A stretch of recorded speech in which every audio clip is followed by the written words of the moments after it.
Good. Hey, Texan Rockers. We're in the house with Puppy Moses. And we're doing like a really fun poem today. I'm excited about it. Yeah. But first, what's new with E.G. Madison? What is new? I don't even know what's new. I've got some students that have gotten into jazz band and they're really coming along with the swing beats and bossa novas and sambas. They're killing me. I can't believe they're so young and they're making advancements so fast. Do you think sometimes, first of all, Eric runs his own drum studio called Dragon Rising Drumming, and or is it just Dragon Studio now? I don't even know. Something with the dragon. It has an oscillating name. It oscillates. In fact, dude, I bought these shoes because they've got the number 5 on them. Yeah? Because I'm putting together this new band called the Dragon 5. Is from your students? Starring Michael Dragon. No, there was a joke in there about Jackson 5. Oh! No, I just got it. Michael Dragon. Michael Dragon, that's right. Oh my God.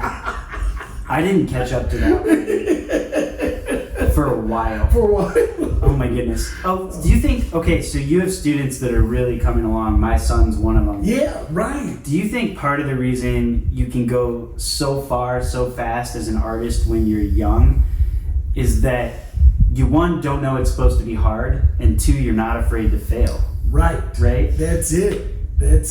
Yeah, absolutely. In fact, to me, in music, there is no wrong necessarily. I mean, you may play something you don't mean to. Yeah. But it's all good. It's all good. Absolutely. Maybe you rub something a little or you pull it back, but it's all valid. Yeah.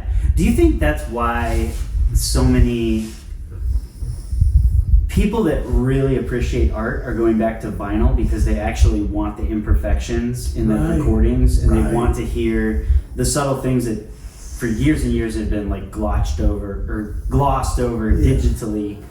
I think and they actually want to hear the errors. They want to hear, because that's what really brings it alive. There was I think it was a Motown thing where this guy was pulling apart like the bass, the drums, all the different parts. Yeah. And he put them to a metronome for whatever reason and said, "This is garbage. We got to throw this out because none of this stuff works by itself. But you put it together and it made this beautiful music, man." So they left it. That's awesome. Yeah. Well, today's a fun one, and it really is about not just the artistic process, but the soul of an artist who chooses to put him or herself out there, who chooses to fight to create something that points to the good in the world or necessarily points out the evil in the world in compelling ways that bring culture forward. Because it takes a bravery, and to be honest, it takes being outcasted to a certain extent. To a certain extent, yeah. In fact, even the most famous, sought after artists, who have like tons of followers or Swifties or whatever, if you get to the core of the being, a few things are true. I think that usually they view themselves as an outsider no matter how famous they are. Mm-hmm. They view themselves as a cultural outsider, and that's what it takes to produce their arts. Yeah. They also filter artistic creation through the lens of pain. Mm. That is the worst things they've gone through,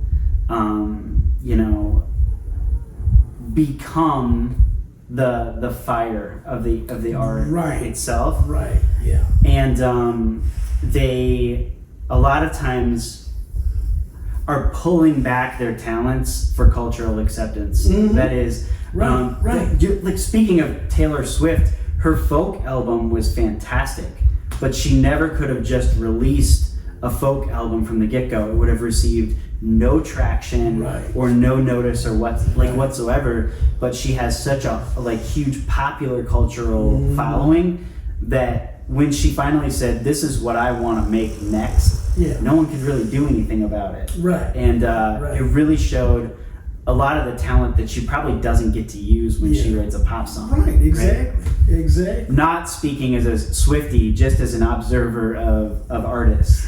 Right, or Dolly Parton is coming out with a rock and roll album, right? Yeah. And she's a cool lady. Yeah, she is. She really is. But I noticed that, they had this thing, I don't even know what I was watching, but the artist that she was asking, Sting and whatever, she could not believe how they looked at her. Because they were like, yes, ma'am, I'm in. They didn't even have to think about it. And she's like, what's wrong with these people? But she doesn't realize that she is seen as this, because she still sees herself as an outsider. I was listening to an interview with Jack White, who was talking about how he not only writes and creates music, but he's created an entire environment where artists can come in and from the ground up write their music in a creative environment, produce a record and print it themselves in-house, where they can basically make exactly what they want to make in a one-stop shop. And he does it for the artists of Detroit because he knows those things about them. Right. He knows how artists actually view themselves and want to create, like the process. So this poem is called Only Dreamers Dream, and it's about the heart or soul of an artist feeling like a down and outer to some extent. It also plays on one of my favorite stories in the Bible, which is the story of Joseph, who basically gets thrown down as low as you can go 2 times. His brothers throw him into a pit and sell him into slavery. He works his way up as a slave until he's basically in charge of a really influential noble person in the kingdom of Egypt, only to be falsely accused of adultery, thrown back into prison, and be totally forgotten and sit there for years. And then because he can interpret dreams, he makes his way out of the dungeon to become second only to Pharaoh in the land. And what's fascinating about that story is if you were an ancient Jewish reader, you would read it as not just about him, but about us. That it's not just about Joseph, but about us. The history of their people is telescoped into the idea of being beat down and people wanting to get rid of you and rising to the top because you have this uncommon art and beauty and literary heritage, and honestly you're a people that can see dreams, right? And so no matter what's done to try to push down their people, they view themselves as artists that have something to say to culture, right? Look at how many of our Jewish friends are in theater and in the musical arts. I mean, it's actually unreal percentage-wise how many people who are the descendants of Israel are creators and makers. And this Joseph story is in their DNA.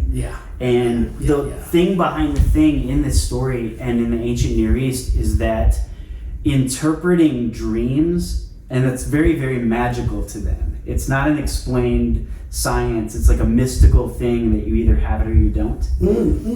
That is seeing dreams pairs with wisdom to them. The ability to wisely navigate an intense empire and come out on top. Right? It's really, really cool stuff. Kind of all mixed in. And this story is about Joseph. That is the idea that this kid just has this gift that no one understands, and all he can do is use it. And it takes him high and it takes him low, but you know what? Not everyone can do this. And it's beautiful. Does that make sense? Absolutely. So how about I read it, and then we throw a little jazz behind it, and we see what we get, and that'll be it. Okay, except for I'm going to throw a little jazz punk. I hope that's okay. Oh, I like that. Okay. I like that. Swift-footed Markillies and punk. Pair like red wine and no small children. Okay. All right. Say how you really feel, Mark. It's not only how I really feel. No Small Children is the name of a punk band on the left coast that is made up of all teachers who teach like little kids, and it's serious. And they get together on Fridays and they write punk rock songs. Yeah. Oh, I love it. No small children. I love it. I hope they're doing great. Okay, so here's the poem. You ready? Okay. All right. They will envy your coat and spurn your visions, throw you in a pit and tell everyone you're dead. Sell you into slavery to Egypt or Enron and tell the entire world that yours is a tragic story. They will accuse you of things you never did, throw you in prison because of your low social station. Forget you even after you bandage their soul and leave you even longer still in the dank and the dark. Pretty bad, huh? But Eric, only dreamers dream. Only dreamers dream, and the colors you see, they cannot and never will. You are a wizard in a muggle world, the boy who lived. And your art will save your soul and heal the broken, whether you are in the coat or the pit, whether you are enslaved or free, whether you are accused or on trial, whether you work in just a beam of prison light, your story is not tragic. It's actually one of the few that really matter, and only dreamers dream. That's the poem. All right. Cool. All right, are we, so Yeah. we're gonna go right in? Yeah, let's see what we can do. Okay. Can you play some jazz for a while while I drink my coffee?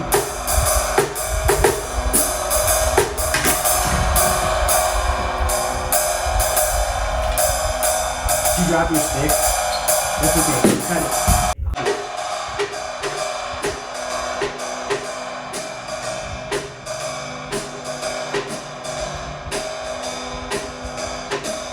They will envy your coat and spurn your visions, throw you in a pit and tell everyone you're dead.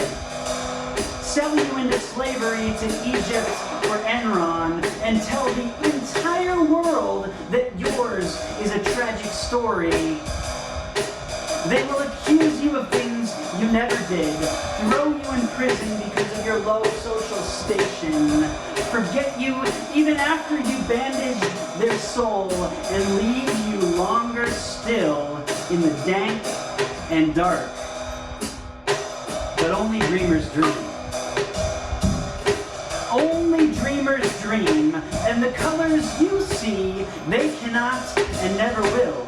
You are a wizard in a muggle world, and your art will save your soul and heal the broken.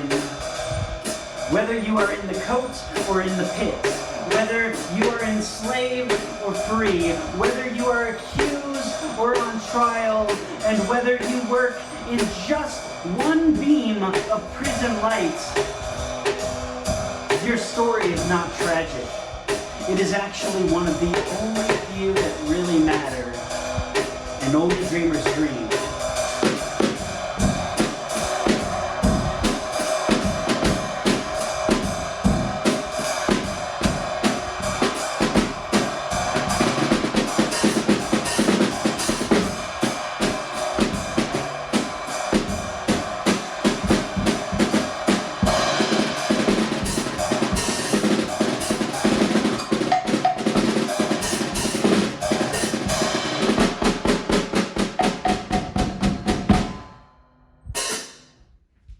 That's awesome.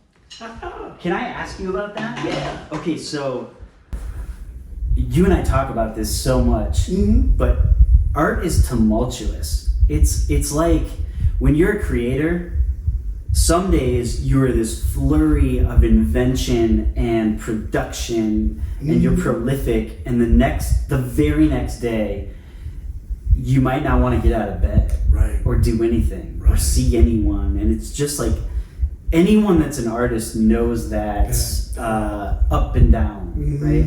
I call them creative highs and lows. Yeah. And that was like all over the place as far as intense, pulled back, cymbal crashes, back to bass rhythm. What's like your thought process behind that? Yes. The thought process goes back to, you've heard of BC and AD. This is AU. Goes back, yeah. What? Yeah, you haven't heard of this? Unicorns used to rule the world. I did not think you were going. And then the dragons rose up to save us. Ancient history for Eric and the Mad. Yeah, it's actually. Oh, I see. So you have AD, like year of our Lord, BC, before Christ, and then you have after unicorns. After unicorns. Unicorns. That's right. You didn't know about this. Yeah. It's a good thing we're together. I love this. Yeah, actually, I don't know if it's for everybody, but for me, a lot of the times it's cutting through the noise and the chaos, because there's so many. I could do this. I could do that. There's all these things. Yeah. I hear and go for, and it's about, to me, just streamlining it and trying to, and then these other lanes, maybe I can touch on them a little bit. Yeah. Yeah. It's fascinating because you always have a bass rhythm, and I can hear it, and it's consistent. But you go on like artistic voyages for a few seconds at a time. Yeah. I used to tell people like this. It's almost like what's the guy that holds up the world? Atlas, not Atlas. Atlas, yeah. Yeah. Right? And it's like this drummer's supposed to be helping him, but the drummer keeps looking around and seeing shiny things. Do you know what I love? Do you know what I love about drummers? Every drummer that I've met doesn't care about the image, cares about the art. Yeah. Like the art is the thing to them. They're not that like egotistical lead singer type. They're really, really, they're fine that they're in the backdrop as long as the music is like uncommon, unique, and fantastic. You know what I mean? Yeah. I think drummers and bass players have a lot in common. They It's because what's weird is that, and again, well, I don't know if I want. You might want to cut this out. Whatever. But it feels like drummers and bass players have other drummer friends, other bass player friends, but lead guitar players don't seem to have a lot of friends. Right. Just the girlfriend. Just the girlfriend. Stealing girlfriends from the drummer. Probably. Do you think it's okay? You have plenty of exes, so you've done all right for yourself. No, but I was talking to my friend who's good at bass, who said something similar. He said with bass, there's way less margin for error because the notes have to be hit precise, whereas your guitarist and your vocalist, they can kind of float around where they're supposed to be. Yeah. But your bass and your drum have to be there, and they have to be there precisely when they should be. Right? Yeah. Does that make sense? Yeah, especially the bass player. I think that's, because they're kind of like the gatekeeper or the gateway from between the melody and the rhythm. Yeah. So that's really where the solid thing needs to be. Yeah. I love what you did with this one because it's I mean, I'm not perfect as a poet, and I'm still learning a lot. I actually write poems because I can't journal. Like I've had many mentors and even therapists tell me that I need to journal some of the trauma that I've been through, and I can't do it. Yeah. But I can write poetry, and it's like whatever I needed to get out comes out. But I'm still very much like learning how to do it and how to do it masterfully, Yeah, right. But this one's very much trying to capture the chaos back to the beauty. Chaos back to the beauty. And so we have this whole list of chaotic things you never asked for that cast you out, but only dreamers dream.